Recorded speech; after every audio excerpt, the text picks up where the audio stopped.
Hospital एक ऐसी माँ की कहानी, हिंदी हॉरर स्टोरी है जिसके दुखों के सैलाब ने कई माताओं की गोद को खतरे में डाल दिया। एक बहुत ही पिछड़ा गांव था। वहां लड़कियों की आबादी साल दर साल कम होती जा रही थी। गांव के ज्यादातर लोग लड़का पैदा होने को गौरव मानते थे और वहीं दूसरी तरफ यदि किसी के घर में कन्या पैदा हो जाए तो उसे हीन भावना से देखने लगते थे। उसी गाँव में 4 भाइयों का एक परिवार रहता था। सभी भाइयों की शादी हो चुकी थी, लेकिन 3 भाई जो सबसे बड़े थे उनकी औलादों में केवल लड़कियां ही थी। पूरा खानदान लड़के की आस लगाए बैठा था।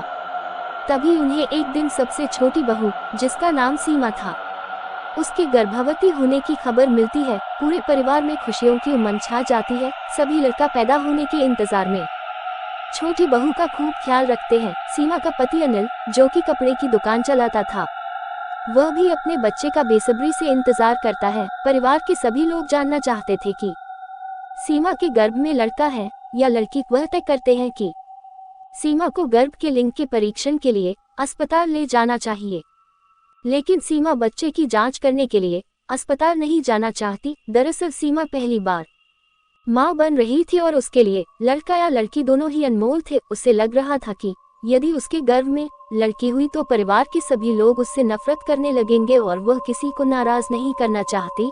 लेकिन अनिल सीमा को अस्पताल ले जाने के लिए मना लेता है। वह उसे विश्वास दिलाता है कि मुझे कोई फर्क नहीं पड़ता कि तुम लड़के को जन्म दो या लड़की को, बस मुझे पिता बनना है। सीमा अनिल के साथ अस्पताल पहुंच जाती है। अस्पताल में अनिल का एक दोस्त कंपाउंडर था और इस वजह से लिंग परीक्षण का काम जल्दी हो जाता है। परीक्षण की रिपोर्ट में सीमा के गर्भ में लड़की होने की पुष्टि होती है। परिवार को जैसे ही पता चलता है कि सीमा लड़की को जन्म देने वाली है, परिवार में मातम छा जाता है। पूरा परिवार मिलकर अनिल को समझाता है कि ये लड़की हमें नहीं चाहिए। वैसे भी परिवार में इतनी सारी लड़कियां हैं और अब एक और लड़की से परेशानियां बढ़ती जाएंगी। अनिल अपने भाइयों की बात में आ जाता है और सीमा को गर्भपात करने के लिए मनाने की कोशिश करता है, लेकिन सीमा अनिल को गुस्से से चिड़चिड़ाते हुए कहती है, तुम पागल हो, मैं किसी भी कीमत में अपनी बच्ची को नहीं मारने वाली। सीमा और अनिल के बीच इस बात को लेकर कई दिनों तक झगड़ा चलता है। एक दिन सीमा अचानक अपने कमरे में बेहोश हो जाती है। अनिल उसे उठाने की कोशिश करता है, लेकिन जब उसे होश नहीं आता तो वह उसे अस्पताल ले जाता है और इलाज के बहाने अपने दोस्त के साथ मिलकर सीमा का गर्भपात करवा देता है। और जैसे ही सीमा होश में आती है तो उसकी दुनिया उजड़ चुकी होती है। सीमा को पता चल जाता है कि उसकी बच्ची अब इस दुनिया में नहीं रही। सीमा टूट जाती है।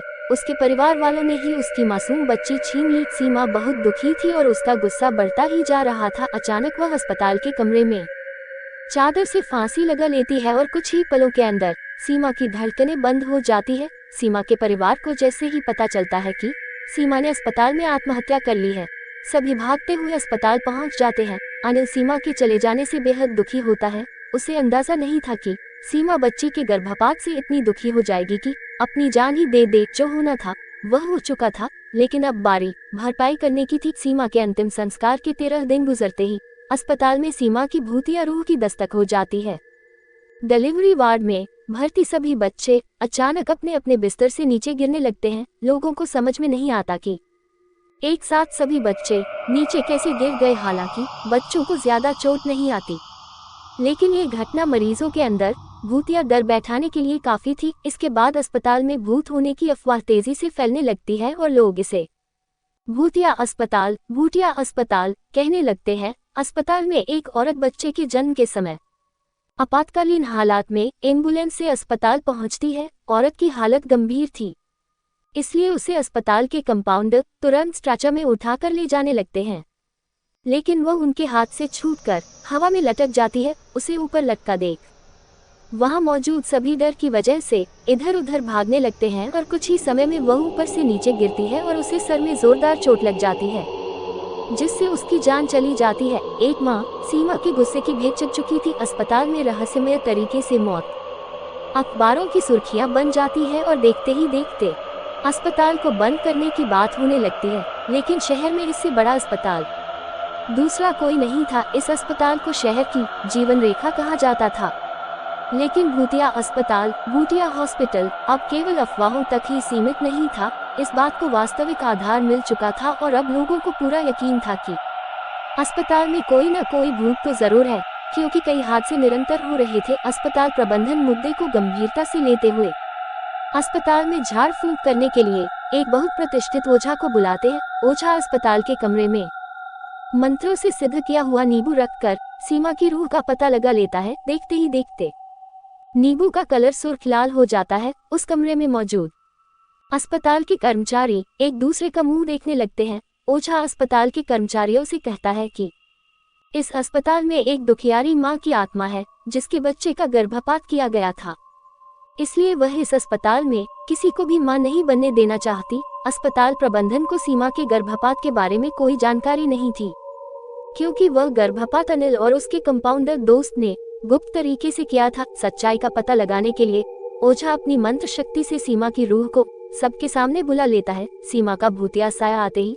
सभी चीजें इधर उधर बिखरने लगती है। टेबल कुर्सियां पलट जाती हैं और अचानक वह कंपाउंडर जिसने सीमा का गर्भपात किया था अजीब हरकतें करने लगता है। उसके स्वर बदल जाते हैं। ओझा तुरंत उसे बालों को पकड़कर वहीं बैठने को कहता है।